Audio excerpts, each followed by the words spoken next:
And actually po kami po ang complainant laban sa kanila. Nakapiyak. No, just answer it, sir. Kasama ka ba? Sir, I hope to invoke my right against self-incrimination. Ito nga masakit, Mr. Chair, eh.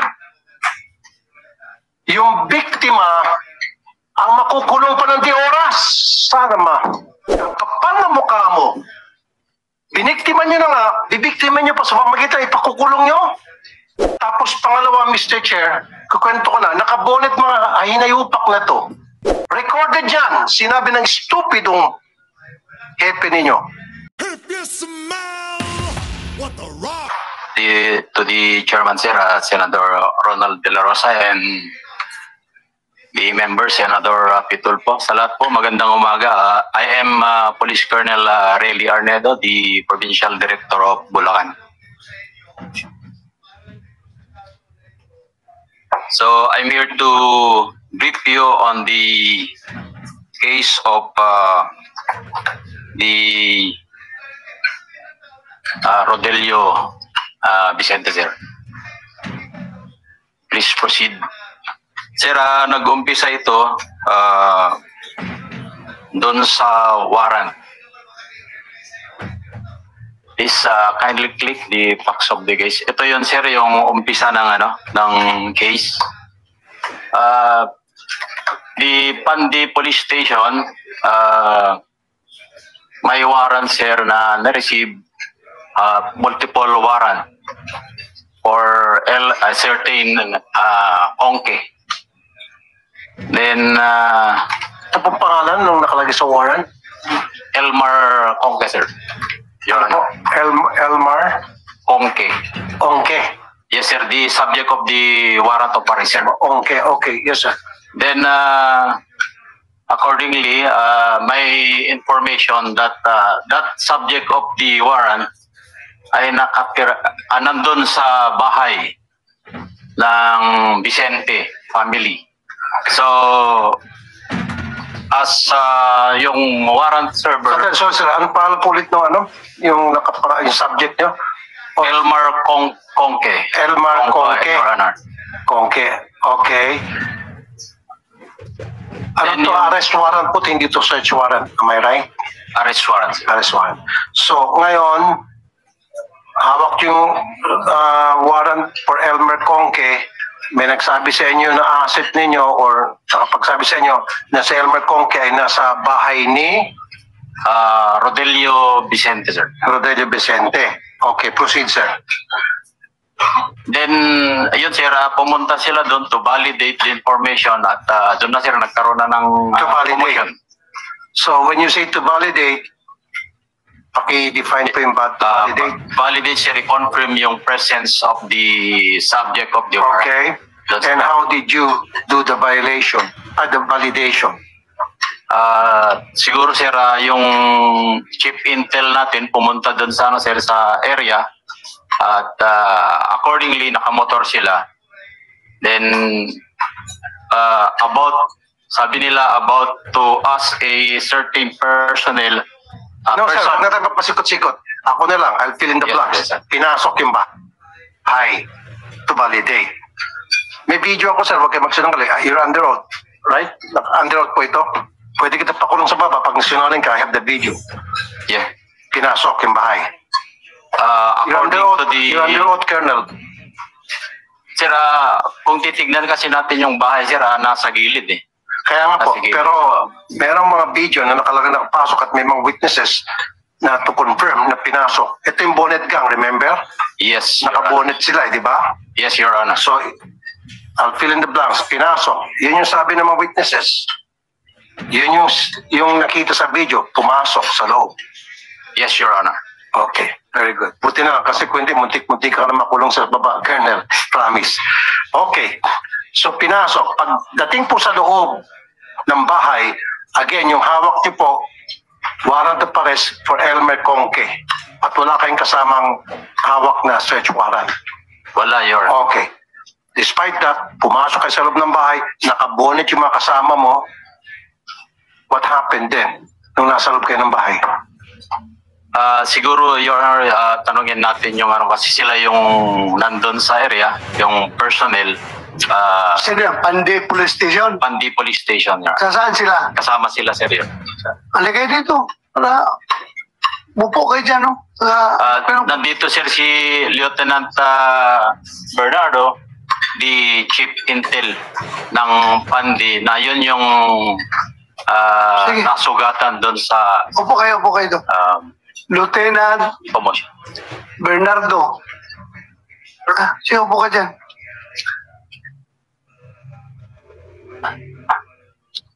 Sino pa kasama mo? Sa operasyon na yun? Warrant officer, dito. Upo ka. Patulungan yung PD nyo sumagot sa mga tanong dahil the PD is only relying on your report. So kayong nasa ground. So kayo ngayon sumagot ko anong nangyari doon.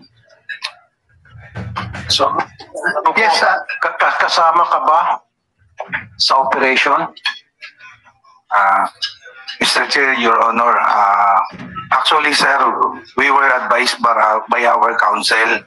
Since the case is pending under trial, and actually po kami po ang complainant laban sa kanila, nakapiyak. No, just answer it, sir. Kasama ka ba? Sir, I hope to invoke my right against self-incrimination. Pero nung in-interview kita sa Wanted sa radyo, napaamin kita na kasama kayo. Sir, under trial na po yung sinampa namin kaso laban sa kanila. Ito nga masakit, Mr. Chair, eh. Yung biktima, ang makukulong pa ng 10 oras. Sana kapal na mukha mo. Ang kapal na mukha mo. Biniktima nyo na nga, bibiktima nyo pa sa pamagitan, ipakukulong nyo. Sasampahan nyo ng kaso. Unang-una, illegal entry. Tapos pangalawa, Mr. Chair, kukwento ko na, nakabonet mga hinayupak na to. At sabi pa ng kanilang hepe nung makausap ko, sabi ko, bakit nakabonet yung mga pulis nyo? Alam mo, sabi niya, kasi mainit dito sa Bulacan eh. Pati ako nga, nagbobonet ako eh. Recorded yan. Sinabi ng stupidong hepe ninyo. You cannot deny anymore. Kahit na nasa korte to kasi recorded yan eh. Kaya ano kayo nakabonet kasi pinapayagan ng hepe ninyo na magbonet kayo sa operation dahil mainit daw. Imagine that kind of excuse, Mr. Chair. Ikaw po... Andito ang hepe? Andito ang hepe? Oh. Sir, kasama dito, sir, yung corner. Upo ka dito. Itong masakit, Mr. Chair, eh. Biniktima na nga, nabugbog na nga, nakulong pa, at ipakukulong. Kasi, Mr. Chair, sabihin ko yung what transpired after that. So, nagkaroon ng commotion because nabulaga yung may-ari ng bahay. Sino kayo at wala kayong hawak na dokumento and all. At nakabonet kayo. So pumalag, natural, Mr. Chair, kahit na ikaw, baka ito akit bahay. So dinampot po, sino dinampot dito?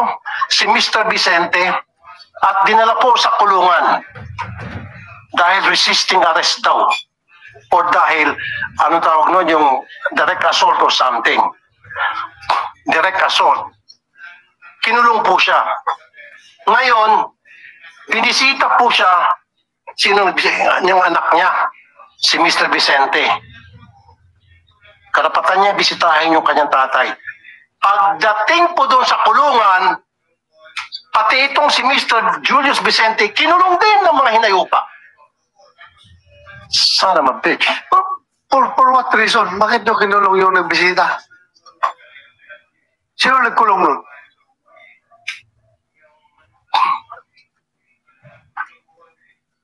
Sino nagkulong? Inaresto po namin sila at may probable cause po yung pagkaka-aresto namin. Actually po, sir, undergoing po yung trial. Lakasan mo boses mo. Huwag kang mahiya kung totoo yung sinasabi mo. Lakasan mo yung sinasabi mo.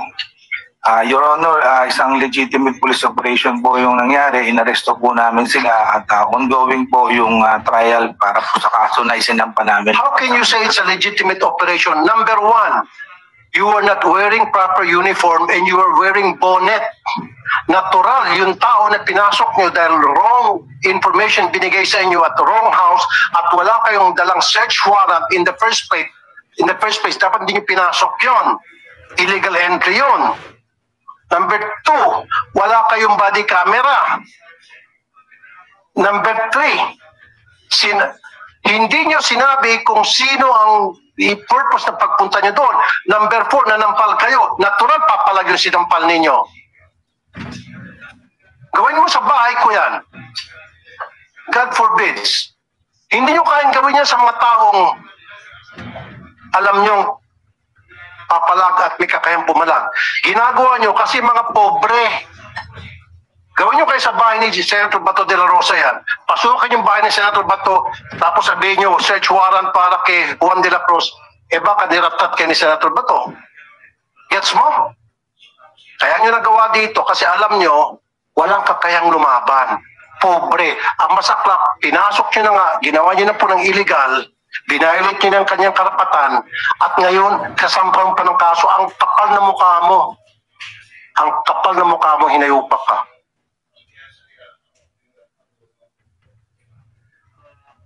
Napakakapal na mukha mo, Teniente. You delete those words, ha? Yung, Sorry, Your Honor, kasi alam na alam ko itong kaso.